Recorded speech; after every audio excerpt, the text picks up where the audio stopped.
One day in the town of Better Than Brown, Cody the caterpillar crawled on the ground. Eating and inching his way through the day, his spirits were low, and the heavens were gray.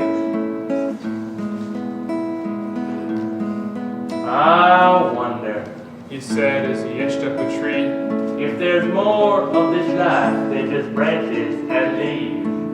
Then right at that moment, a bird came along, the lula bird with a beautiful song. I'm from the land of far Flutterby, where God has good plans for his creatures to fly. These plans include you, so have faith and you'll see. Then Balula bird flew off joyfully. Cody the caterpillar called as she left. Come back here and tell me, please. Please don't make me gash. For what sort of plans could become or begin for a lowly round rover with prickly skin? See, all around Cody the caterpillars ate. They ate, and they ate, and they ate, and they ate. Boring, Said Cody. This life just isn't grand. I need to find far Flutterby, that great land. So he crawled up the tree, and he squirmed to the top, and what he saw there made his wiggly heart stop. Then, just as he glimpsed that remarkable place, a windy windstorm knocked him flat on his face. But when he looked up, Cody saw a great sight, a magnificent creature soaring in flight.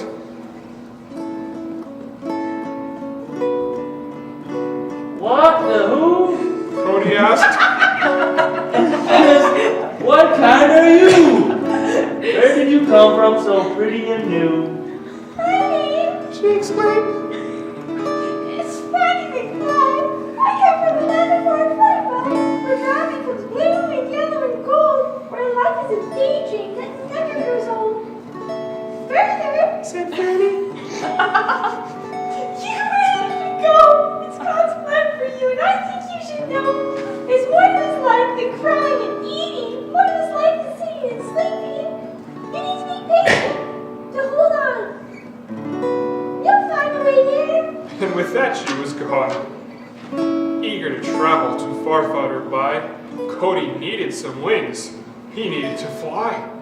So he strapped on some leaves, and he jumped all around. But his flight sent him spiraling back down to the ground. There in a heap, he thought life could be tricky. Upside down, sideways, and pokey and prickly. Still, he held on to the hope, because that's what he'd heard from Fanny McFly and the Lula bird.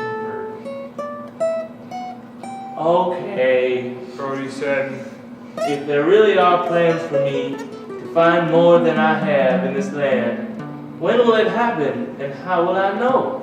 Because I'm here, still boring, still wrinkly, and old. but the very next day, Cody had a strange feeling. It made him feel dizzy and wobbly and reeling, spinning and spinning by sun and by moon, until he was wrapped in a sticky cocoon. He hung upside down in the shade of a leaf, and that's where he stayed for nearly 3 weeks. All hope was lost. He was downer than down, stuck there forever in Better Than Brown. Until one sunny day, he awoke with a start, and something shot straight through his wiggly heart.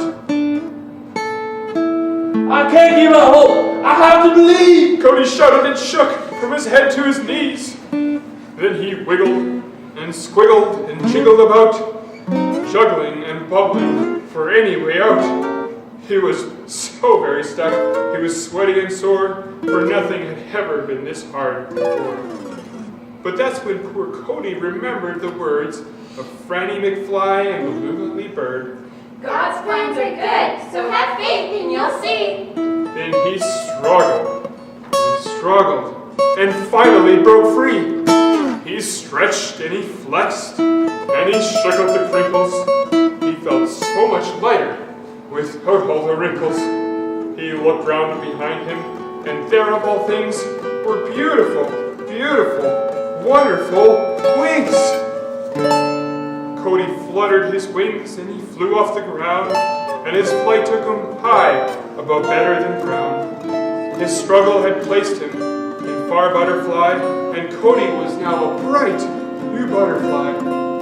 With colors of blue and yellow and gold, Cody's wonderful life now would never grow old. For these were God's plans, just as good as the word of Franny McFly and Lulula the bird. Cody called to his friends as he dipped and he soared. Have faith through the hard times, believing in Lord. For there in the journey, stuck in the sting, and the struggle is what gives you wings. Now all the actors should go and bow with me there.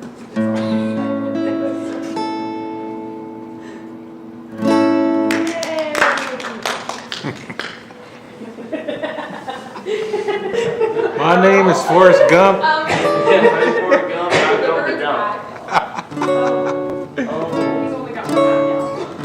My eyeball is bleeding.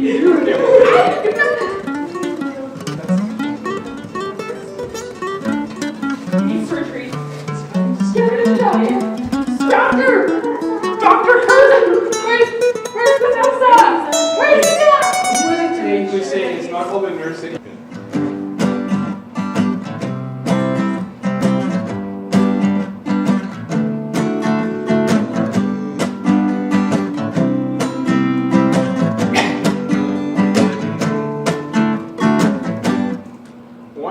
As Bob wakes from his slumber, he stretches, yawns, and smacks his lips to welcome a new day.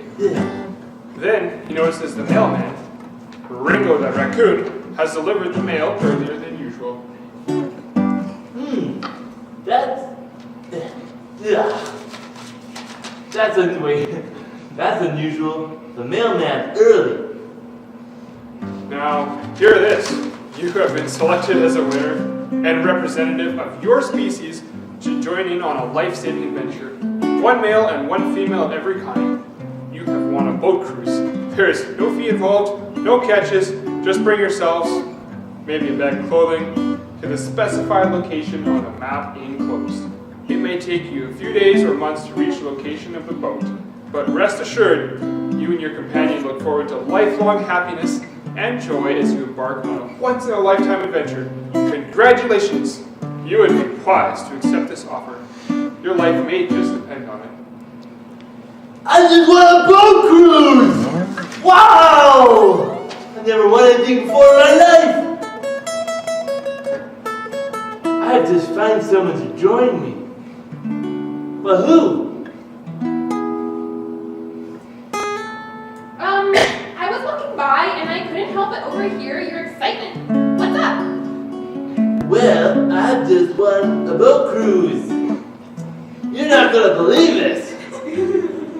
I just received it in the mail. But guess what? I have to choose something to go with me. I have some vacation time coming to me. The flirty store owes me some time off, and if you want, I could come with you.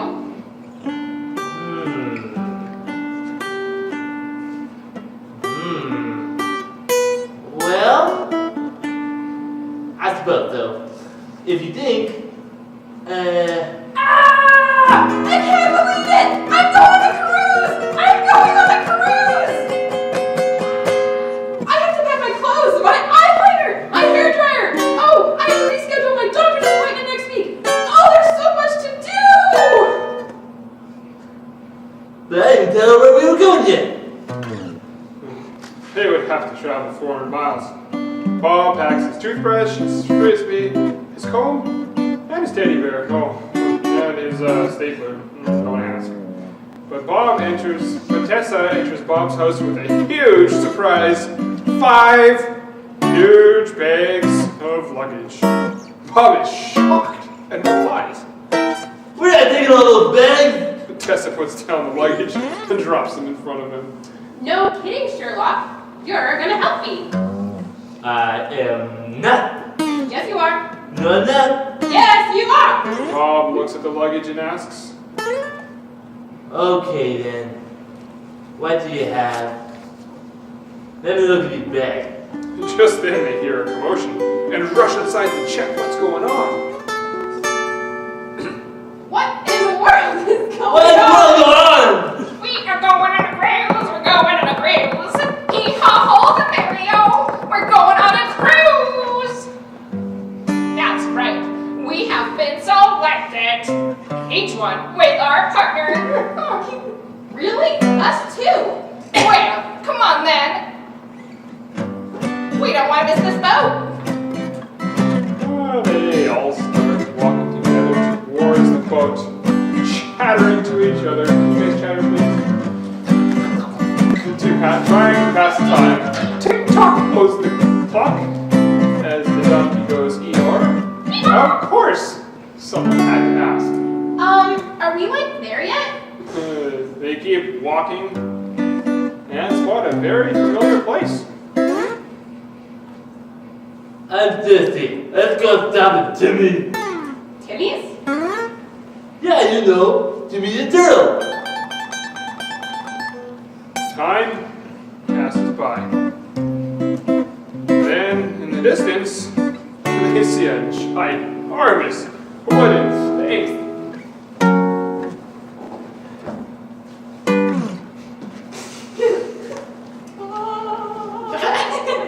There it goes.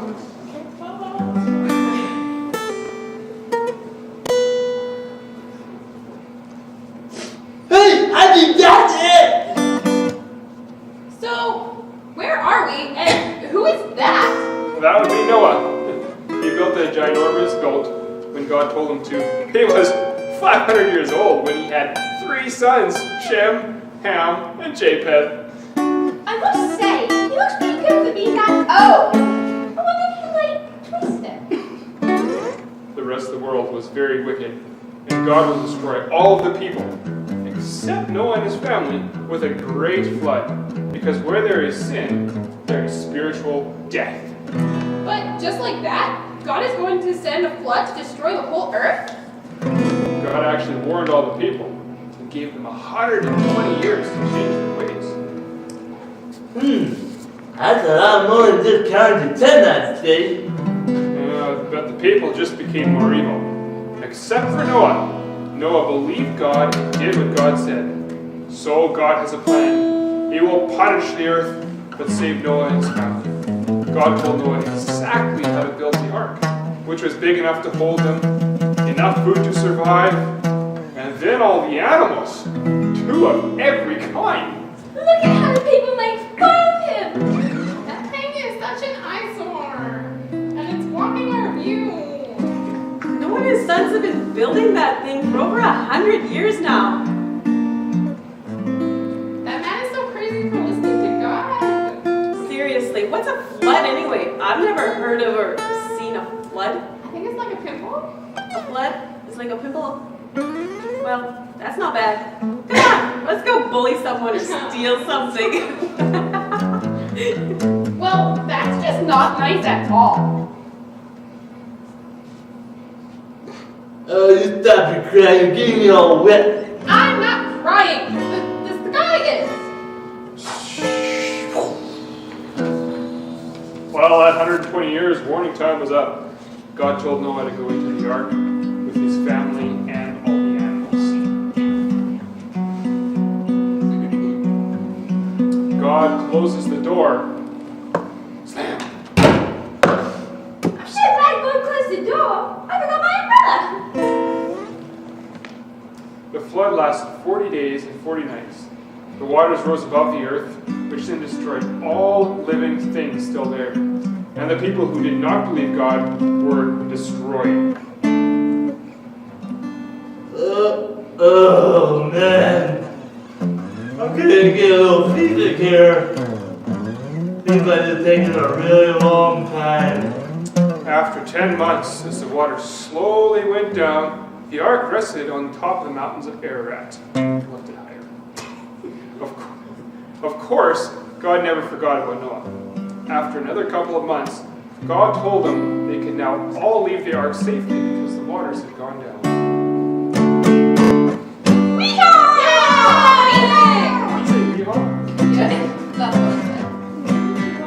Noah immediately thanked God and worshipped him.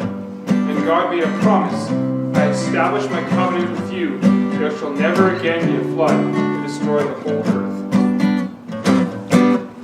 Look, the first rainbow. Let's go, chicken out! No, wait. Okay.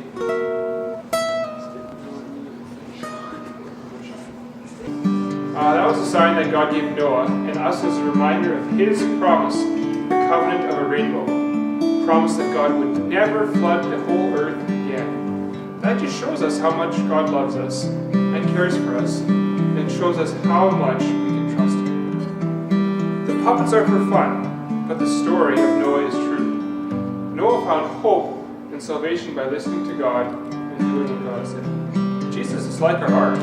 We find hope and salvation in Jesus. If we just laugh at his word or ignore it, we'll be lost forever, like all the people around Noah and his family.